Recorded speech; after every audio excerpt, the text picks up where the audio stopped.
They survived what seemed impossible. They tried to kill them, but death simply could not take them. Today, we will tell you about 5 historical figures who, despite all the attempts on their lives and terrible trials, survived.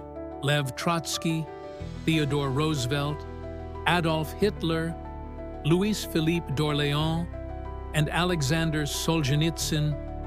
Their fates are not just amazing, they raise questions. Why them? What kept death from taking them? Maybe it was luck, or maybe they were destined for immortality. Let's dive into these stories that embody the real fight against the inevitable. History is not just a collection of dates and achievements. It is an endless series of destinies, in which some disappear in an instant, while others seem stubbornly refused to leave this world. Some are swept away by bullets, poison, or conspiracy. Others seem to be ignored by death itself. There are figures who survive explosions, bullets, the fall of empires, coups, and assaults. They are persecuted, shot at, exiled, betrayed, and cursed. But they continue to live. Some would say it's luck. Some would say it's a stubborn will to live. Others might think it's something more. Are there really people who are doomed to immortality? Today, we'll tell you about Frieder Fake. 5 historical figures whose fates seem as if history itself refused to let them go. They lived on the edge and survived. They became targets and still came back. They survived what would have been the end for anyone else. This is not fiction or myth. These are documented, recorded facts. Events that can be found in archives, diaries, protocols, and newspapers. And yet, they are still hard to believe. Why does someone survive a fatal gunshot, while someone else dies from a simple fall down the stairs? Why can one person survive poison, while another dies from an insect bite? Where does medical explanation end and something intangible begin? Here are 5 stories, each of which had death staring them in the face. But each time, death backed away. Not according to plan, not according to calculation. It just backed away. Perhaps because these people had not yet fulfilled their mission, or because they were doomed to immortality. The name of Lev Trotsky is like a red line running through the first half of the 20th century. He was one of the key architects of the October Revolution, the creator of the Red Army, an ideologist, a fighter, an exile. He rose to the heights of power and fell into the abyss of political loneliness. But what is particularly striking is that there were numerous attempts on his life. He survived so many assassination attempts that it seems as if the very fact of his existence was a challenge to fate. After the death of Vladimir Lenin in 1924, Trotsky found himself in open opposition to Joseph Stalin. He lost this political battle, but refused to remain silent. His works, speeches, and statements continued to criticize the regime, expose repression, and call for a new revolution. This meant only one thing: he became a target. In 1929, he was expelled from the USSR, first to Turkey, then to France, then to Norway, and finally, in 1937, to Mexico. But even in exile, he was not safe. Soviet special services followed him around the world. In Mexico, he lived under guard in a real fortress. The house was surrounded by walls and patrolled by armed guards. Inside, there were cameras, locks, and alarm buttons. But even that did not save him from the first major assassination attempt.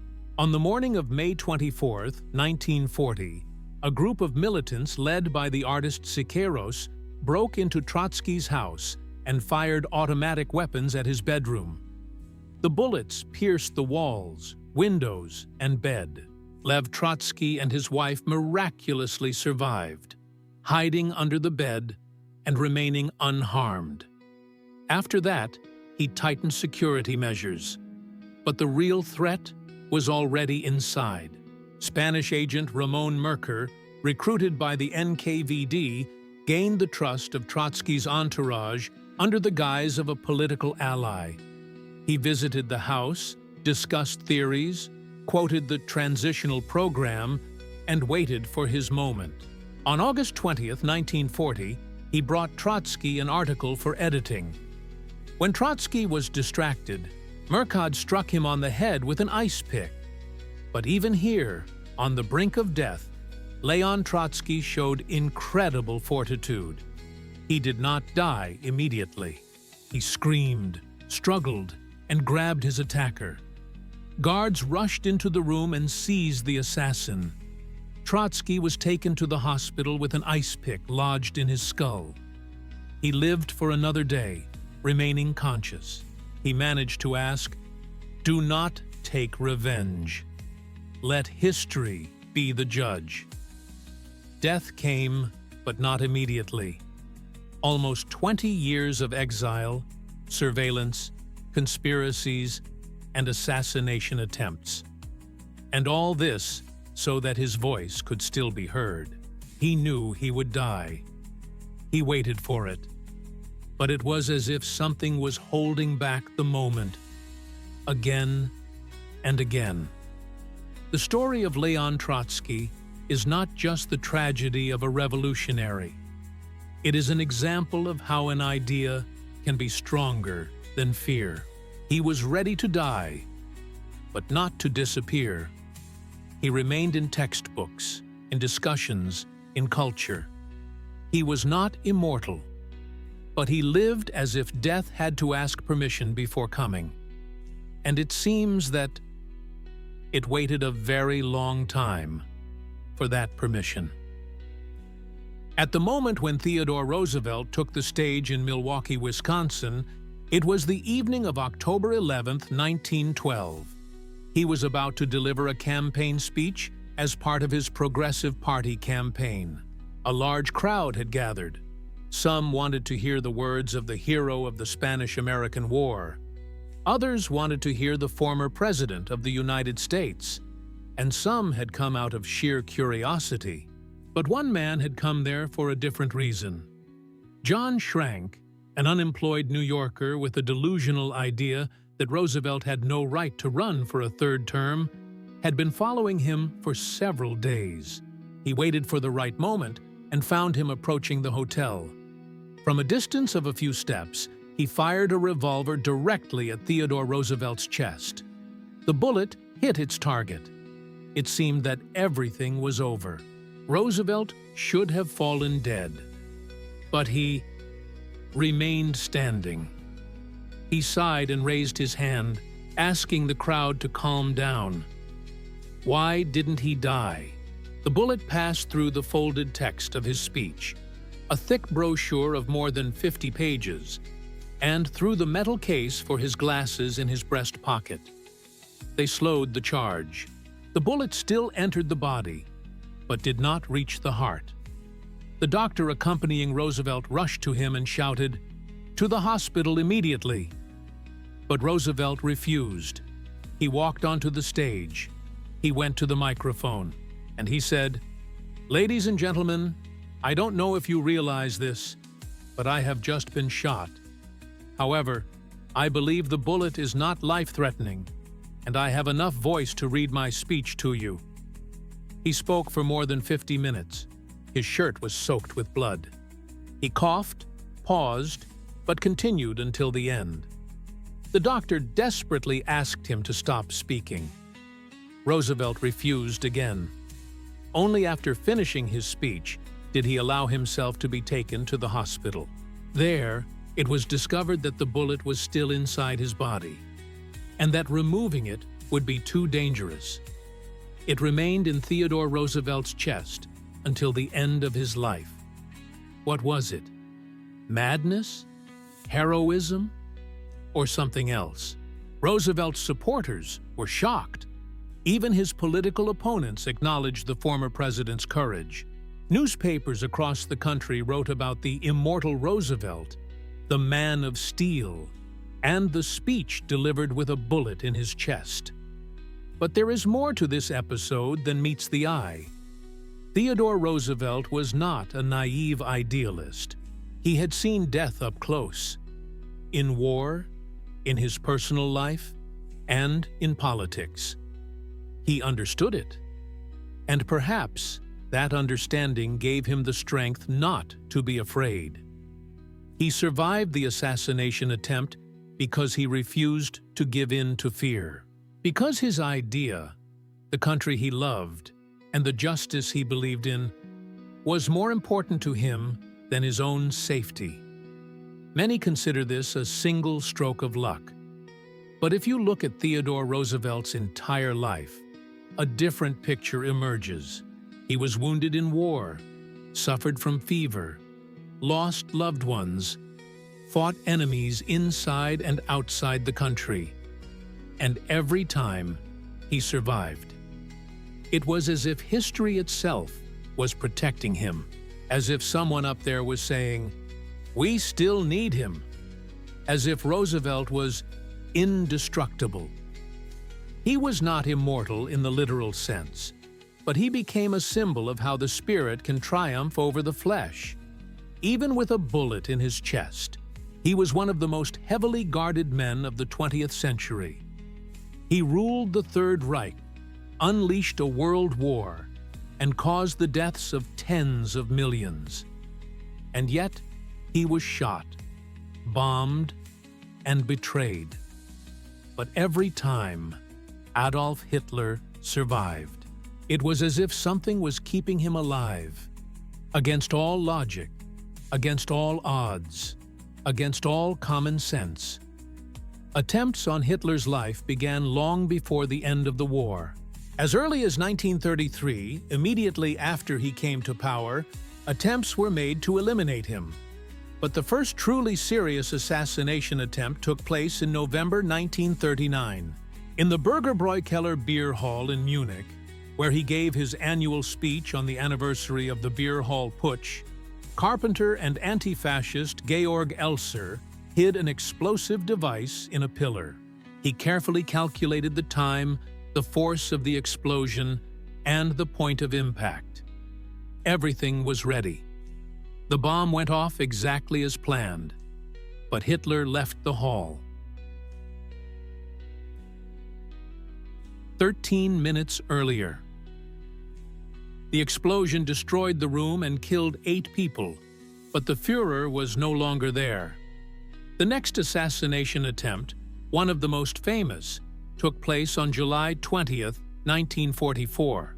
Officer Klaus von Stauffenberg smuggled a briefcase containing a bomb into the Wolf's Lair headquarters.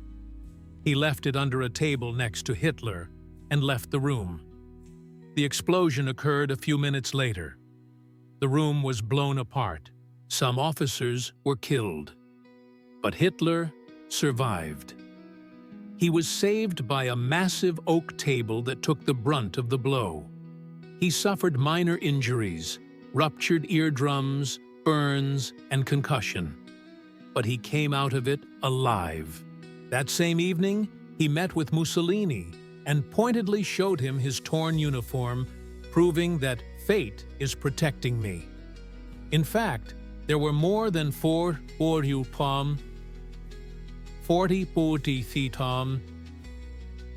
assassination attempts. They tried to poison him, shoot him, and blow him up.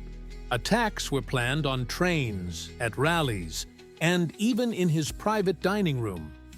British intelligence developed Operation Foxley, which proposed blowing up Hitler's train with a radio-controlled device. But he always changed his route, schedule, and plans. It was as if he could sense it. Even his own generals, some of whom hated him, tried to eliminate him with the help of conspirators. But something always went wrong. Technical malfunctions, accidents, the weather, postponed meetings, mechanical failures, furniture rearrangements. Hitler was undoubtedly aware of these attempts. He lived in fear, surrounded by traitors and conspirators. His paranoia grew. He reinforced his bunkers, changed his schedule, and limited his circle of friends. But at the same time, he remained a living symbol of the Nazi regime. History knows many dictators, and almost all of them died either at the hands of their enemies or as a result of a palace coup. But not Hitler. His death came only in April 1945 by his own will, when he already understood that the war was lost. And even here, there is controversy. Did he really kill himself in the bunker? Or was it staged? Historians confirm the suicide version, but the very fact that such versions exist at all speaks to the unusual nature of his indestructibility. Why did he survive? Why did all those who stood against him fail? Why did the bombs fail to detonate on time, and the assassins miss their targets? Some believe that Hitler possessed incredible intuition. Others believe that he was carefully guarded, and that all attempts were doomed. But there are also those who say that history would not let him go. He was needed, as an image, as a horror, as a warning, so that humanity would remember. Adolf Hitler was not immortal, but he was like a shadow, impossible to grasp, but always nearby. And death came to him only when he himself called it. In France, he was called the Citizen King. He came to power not through blood, but through revolution. He ruled the country during a turbulent, unstable period and tried to maintain a balance between the monarchy and republican aspirations. But at the same time, he was shot 7 times, from different sides, by different people, for different reasons, and every time he survived. Louis-Philippe d'Orléans ascended the French throne in 1830 after the July Revolution, which overthrew Charles X. He became the King of the French, rather than simply the King of France, emphasizing his connection to the people. But it was this very connection to the people that became his downfall. France was in turmoil. Republicans, legitimists, Bonapartists, socialists, each camp had its own grievances. And the king was a symbol of everything that stood in their way. He was considered a usurper, a traitor, a deceiver. He walked a tightrope, and he paid for it with his life. The first assassination attempt took place in 1835. Giuseppe Marini, an Italian radical, created the so-called infernal machine, a multi-barreled weapon with 25 barrels. It was disguised as a box and set up on the street where the royal motorcade was supposed to pass. When Louis-Philippe appeared, Marini set the device in motion. Dozens of shots rang out. 8 people were killed, including a general and the youngest son of Marshal Mortier. The king was covered in blood, but he was not injured. He got out of the carriage and walked away, stunned but unharmed. In the following years, 6 more attempts were made to assassinate him. Once while leaving the palace, another time at a parade, the third time was at the theater. Each time there was shooting, pistols, screams, and arrests. But each time the shots missed, misfired, or caused only non-fatal injuries.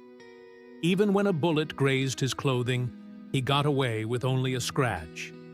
One of the assassins, Pierre Lebrun, shot at the king from a distance of less than 3 meters.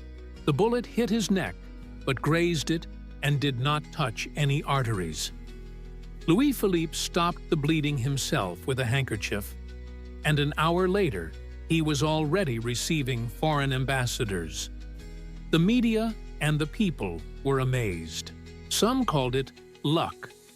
Some called it a conspiracy. And some called it a curse. It seemed that everyone who could shoot had shot at the king. But death seemed to turn away at the last moment every time. But the longer he survived, the more hatred he aroused. He was considered cunning, devious, and dishonest.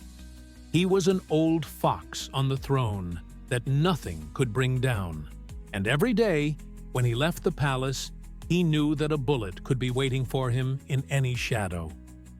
In 1848, a new revolution began. The crowd took to the streets again. This time, Louis-Philippe realized that his 9 lives were up. He abdicated the throne and fled to England under a false name. He was not killed.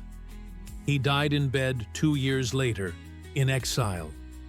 But in the popular memory, he remained a man whom bullets could not kill. Some cartoonists depicted him with a body covered in bullet marks, and the caption, "Tested, bulletproof." He became an almost comical symbol of indestructibility. The story of Louis-Philippe of Orleans is not the story of a hero. It is the story of a survivor, of someone who did not achieve immortality, but somehow, by chance, found himself there. 7 assassination attempts, 7 misses, 1 king, and not a single scratch to stop him, until he himself decided to leave. Aleksandr Solzhenitsyn is one of those people whose names have long become symbols not only of the struggle against the system, but also of the very idea of our tidy, the indestructibility of the spirit. This man survived everything that could be survived in the Soviet Union. Years in camps, torture, poverty, exile. His life is a test that could not be destroyed by repression, physical pain, or death.